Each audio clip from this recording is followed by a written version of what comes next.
A wealthy man requested that his daughter select a stepmother from 5 affluent ladies. However, he ultimately selected the African-American housekeeper after learning who truly cared for his child. "That lady has no business being in our presence," Victoria Ashworth murmured to her fellow competitors while observing Kesha Williams quietly sweeping up broken glass fragments from the mansion's marble flooring. The crystal had been inadvertently shattered during the midday meal by 5 upper-class women vying to marry widowed millionaire David Blackwood. At 28 years old, Kesha had only been employed at the Grand Atlanta estate for 3 months. Yet she had already dramatically improved the existence of 7-year-old Emma, whose mother had perished in an automobile crash 12 months prior. The competitors were unaware that their every harsh comment, disdainful glance, and humiliating gesture was being meticulously monitored by someone harboring secrets far more profound than they could fathom. "Papa, what makes those ladies treat Kesha so poorly?" Emma inquired that morning while concealing herself behind David's study entrance. His child's pure question resonated in the entrepreneur's thoughts as he observed the security footage of Kesha being mistreated by the 5 women who had arrived 2 weeks earlier for his matrimonial contest. This concept had originated from his counselor's suggestion: permit Emma to cohabitate with various women for 30 days and allow her to select her preferred new mother. David had meticulously chosen 5 high society women: an attorney, a physician, a businesswoman, a socialite, and an architect. All Caucasian, all wealthy, all appearing flawless in theory. From the initial day, however, something troubling commenced. The 5 women, guided by the merciless Victoria Ashworth, heiress to an petroleum empire, had initiated a subtle campaign against Kesha. Not due to viewing her as competition, after all, she was merely domestic help, but because Emma obviously favored spending time with her over any candidate. "The child must understand social rankings from an early age," proclaimed Priscilla Montgomery, the lawyer, during an evening gathering when they believed they were unobserved. "She needs to comprehend which individuals are suitable for her social position." They were unaware that David had placed recording devices throughout the residence after detecting unusual shifts in Emma's demeanor. The girl, who had finally begun smiling once more, had reverted to experiencing nightmares and panic episodes. Kesha, who possessed an educational degree but worked as a cleaner to financially support her ailing mother, never anticipated that her genuine compassion toward Emma would provoke such malice.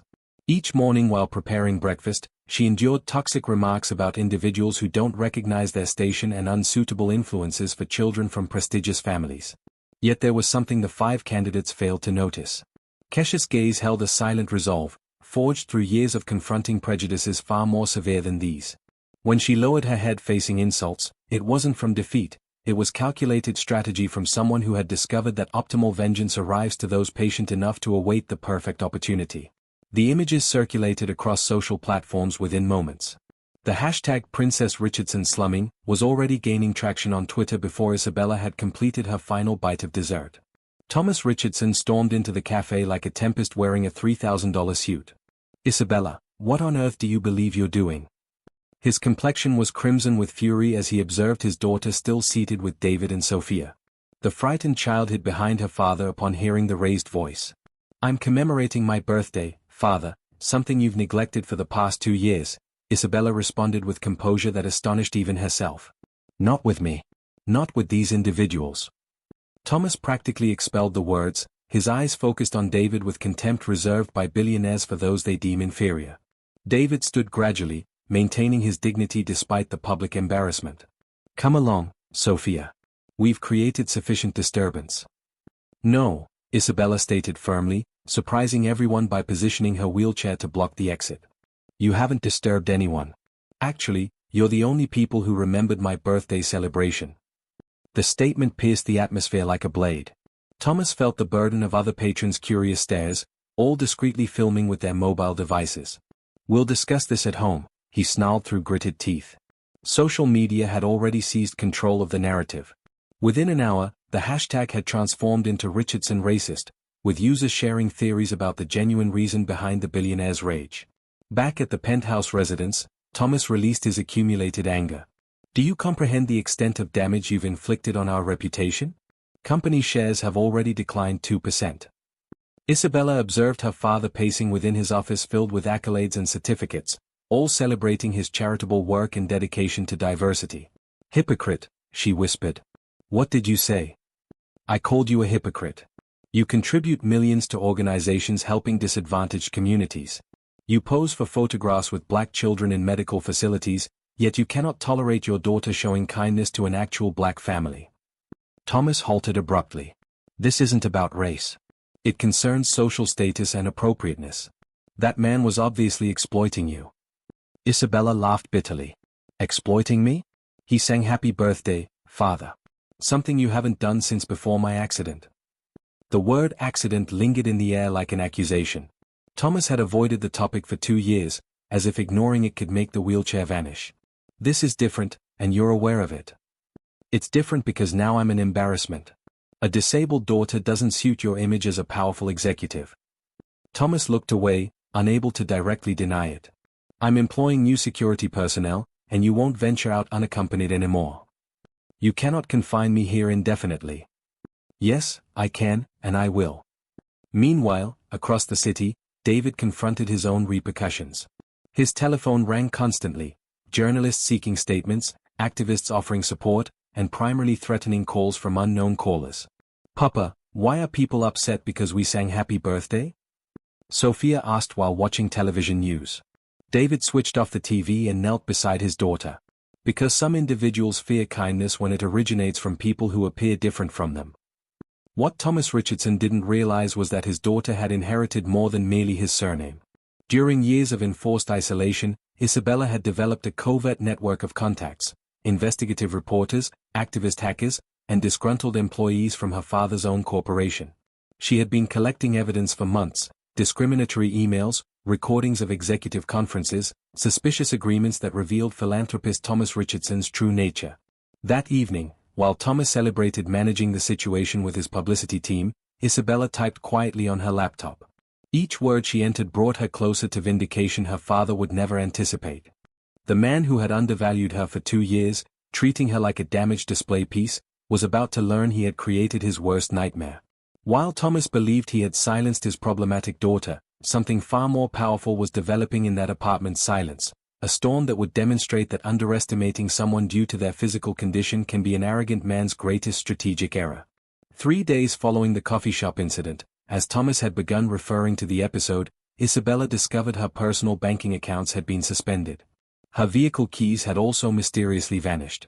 It's for your benefit, Thomas declared during breakfast, not bothering to look at his daughter. Until this social media hysteria subsides, you're remaining here. Isabella watched her father calmly read his financial publication as if he hadn't just imprisoned her in her own residence. How long do you expect this to continue? As long as required. I've already employed a crisis management firm. Within weeks, nobody will recall this charade. What Thomas didn't know was that Isabella had mastered invisibility long before the accident. 4 years, she had silently observed business meetings at home, absorbing information her father assumed she couldn't comprehend. When she became paraplegic, this invisibility only intensified. People conversed before her as if she didn't exist. That afternoon, while Thomas participated in a video conference in his office, Isabella discreetly accessed the corporate Wi-Fi network using a laptop he was unaware she possessed. His passwords were pathetic, the company name followed by the year. She typed a memeized email address, alexandra.investigativejournalism.org. Alex, it's Bella. It's time. The response arrived within 5 minutes. Finally. I've been waiting 2 years for this. Do you have everything? Isabella smiled for the first time in days. Alexandra Torres was a distinguished investigative journalist who had attempted to expose Richardson Tech multiple times, always being thwarted by expensive attorneys and political influence. They had met by chance at a disability rights lecture, where Isabella, furious at her father's hollow speeches, had discreetly provided information about the company's actual practices. Meanwhile, David faced an increasingly dire reality. He had lost 2 potential positions in the past week, both following last-minute background investigations. His landlord had received anonymous calls questioning his financial reliability. Sophia had returned from school asking why some mothers were whispering about them. Papa, did we commit some wrongdoing? She asked that evening as David assisted her with homework at the improvised kitchen table. David closed his eyes momentarily. No, sweetheart. Sometimes powerful people become angry when others show kindness. The telephone rang again. David answered silently, expecting another threat, but this time a different female voice spoke. Mr. Williams, I'm Alexandra Torres, a journalist. I'd like to speak with you about the cafe incident. I'm not interested in speaking to media. I understand your concern, but I'm different from the others. I possess information that could completely alter the situation, and I have reason to believe your family faces genuine danger. David hesitated. What type of danger? The kind that men like Thomas Richardson create when they feel threatened. I can be at your residence within an hour. Meanwhile, in the penthouse apartment, Thomas was conducting an emergency meeting with his crisis management team. The room was filled with expensive lawyers and public relations specialists. The situation is controlled, reported Marcus Webb, his communications director. We've persuaded 3 major influencers to post subtle criticisms of the Williams family's opportunism. The narrative is shifting. What about my competitors? Are they exploiting this? Some ironic comments about corporate social responsibility, but nothing that will jeopardize contracts. Thomas nodded with satisfaction. And my daughter, isolated and without resource access. The problem is contained. At that precise moment, 3 floors below, Isabella was uploading her latest acquisition. Audio recordings from 5 years of executive meetings where Thomas and his team openly discussed strategies to exploit poor communities through forced gentrification, manipulation of government contracts, and even sabotage of smaller competitors. Her phone vibrated with Alexandra's message. Received it. This is pure gold. Are you certain you want to proceed? There's no return once we publish. Isabella typed her response without hesitation. My father has underestimated me my entire life. It's time he learned the cost of that. That night, while Thomas celebrated what he considered complete victory over his daughter's problem in his office, Isabella finished organizing 2 years of meticulously gathered evidence, discriminatory emails, fraudulent contracts, compromising recordings, and financial documents that would reveal a systematic pattern of corruption and prejudice. The man who had locked her in her home, believing he had silenced his problematic daughter, was about to discover he had created the time and space for her to orchestrate his own destruction.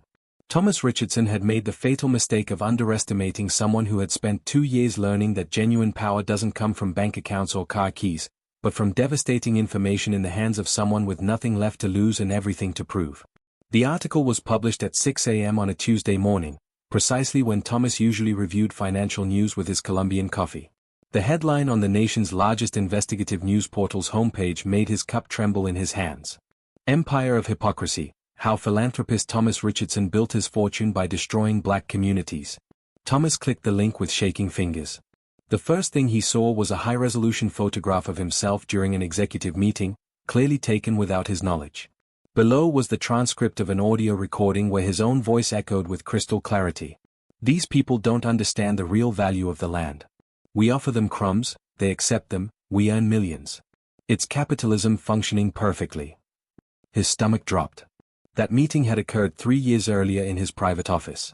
How had someone possibly recorded it? He frantically scrolled down, finding document after document proving years of government contract manipulation, bribes to city inspectors, and deliberate strategies to force low-income families to sell their properties for pittances. Worst were the emails, hundreds of them, all with his authentic digital signature, openly discussing how to cleanse entire neighborhoods through aggressive gentrification. In one message to the mayor, he had written, "We need to accelerate the removal process before these people organize. Offer them ridiculous compensation and use whatever pressure necessary to make them accept." Thomas rushed to his home office, his legs unsteady. "Marcus," he shouted to his communications director. "Have you seen this? How did they obtain these files?" Marcus Webb was pale, his laptop open to the same article. "Mr. Richardson, this is devastating. We have evidence of dozens of financial crimes here. And the recordings, the quality is perfect. Where did these recordings originate?" Thomas was shouting now, his usual composure completely shattered. It was then that Marcus pointed to a small detail at the article's end, a discreet footnote reading, "Special thanks to the anonymous source who provided evidence collected over 2 years of systematic documentation." 2 years. Thomas felt the blood drain from his face. 2 years was exactly how long it had been since Isabella's accident. At that moment, his daughter appeared in the office doorway, her wheelchair gliding silently across the Italian marble. She was holding a tablet, a serene smile on her face. "Good morning, Father. Did you see the news?" Thomas stared at her in complete shock. "You? Was that you? For 2 years, you treated me like a broken decorative object. You conversed in front of me as if I were invisible. You attended meetings in the adjacent room, thinking I couldn't hear you. Isabella spoke with frightening calm. You forgot that before the accident, I had a business degree and always paid attention to your business. Isabella, you don't understand the consequences. I understand perfectly. So much so that I've already sent copies of everything to the Federal Prosecutor's Office, the Internal Revenue Service, and the FBI. She paused, watching her father's face crumble.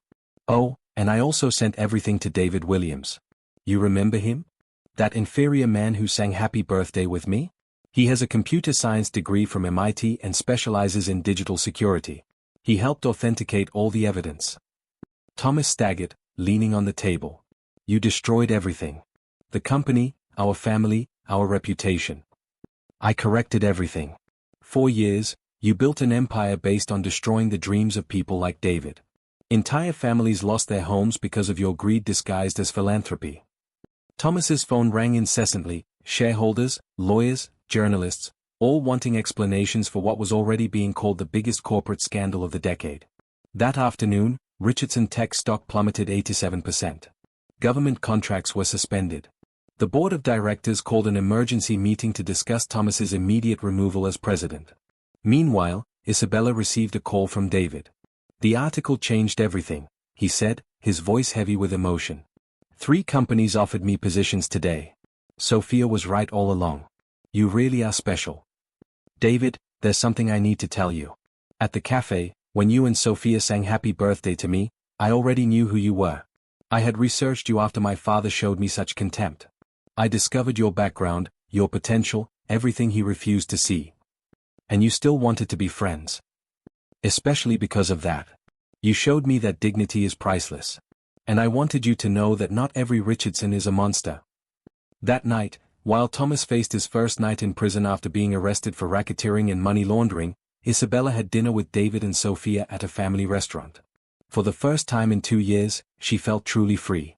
Thomas Richardson had spent his life underestimating people he considered inferior, a blind arrogance that prevented him from seeing that he had created his own destruction by turning the daughter he despised into the architect of his most spectacular downfall. 6 months later, Thomas Richardson looked through the bars of his federal prison cell, contemplating the headlines that had destroyed any chance of redemption. Former Richardson Tech CEO sentenced to 15 years for criminal conspiracy and money laundering. The company he had built over 3 decades was now under new management.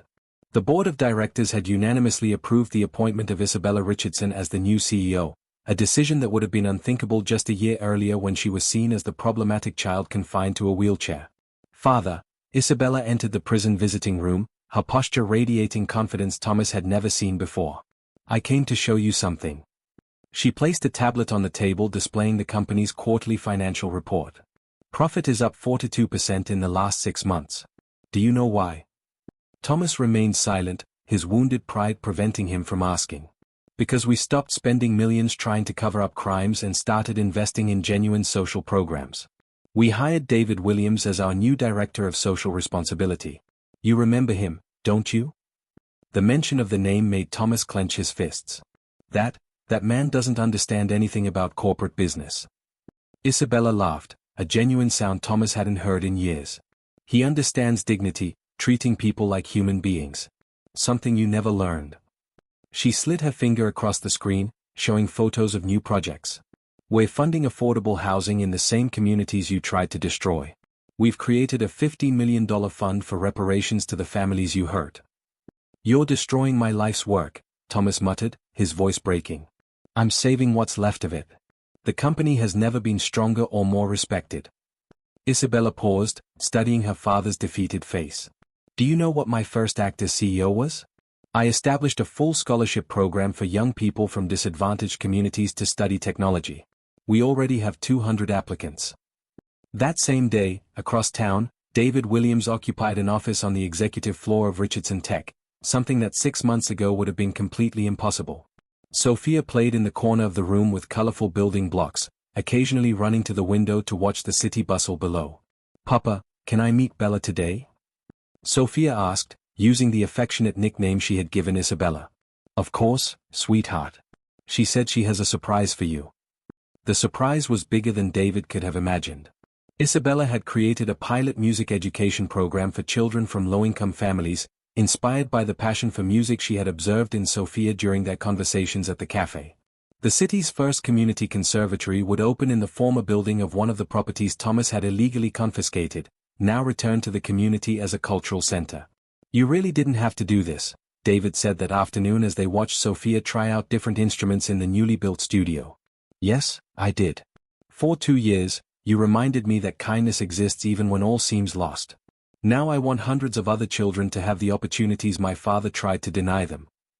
Isabella's transformation was complete. The young woman who had been considered a public relations problem now appeared regularly in Forbes and Fortune as one of the most innovative CEOs of her generation. Her wheelchair was no longer seen as a limitation. On the contrary, it became a symbol that true leadership comes from the ability to overcome obstacles and create opportunities for others. 3 years after their meeting at the cafe, Isabella and David were married in a simple but meaningful ceremony. The venue was the same conservatory they had created together, now flourishing with more than 500 children enrolled. Sofia, now 8, was the flower girl, wearing a dress she had chosen herself.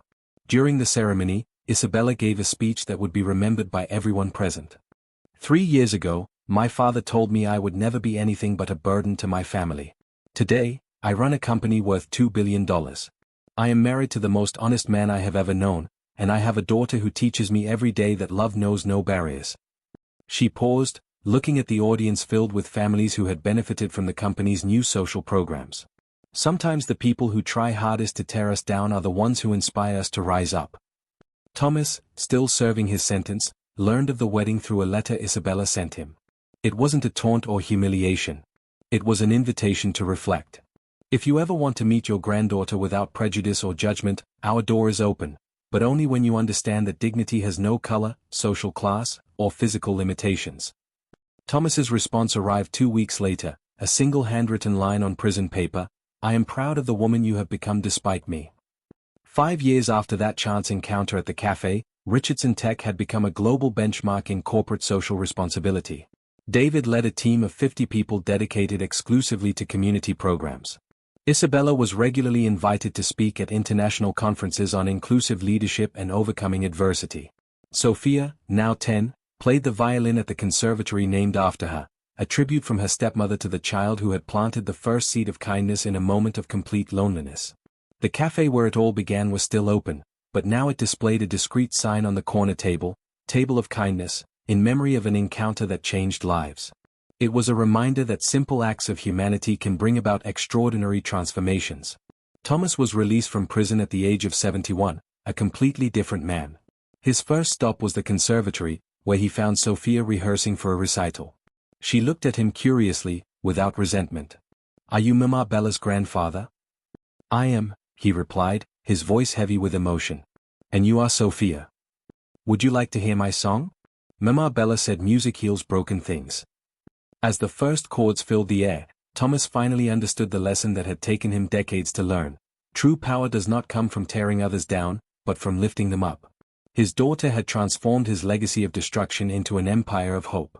Isabella Richardson proved that the best revenge isn't destroying those who hurt you. It's building something so beautiful and meaningful that it renders all the cruelty they tried to inflict on you irrelevant.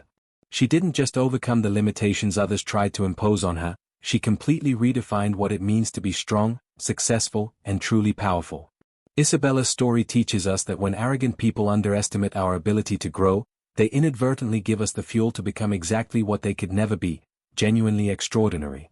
If this journey of transformation and justice has inspired you, subscribe to the channel for more stories that prove that our greatest strength is born in the moments when others try to convince us that we are weak.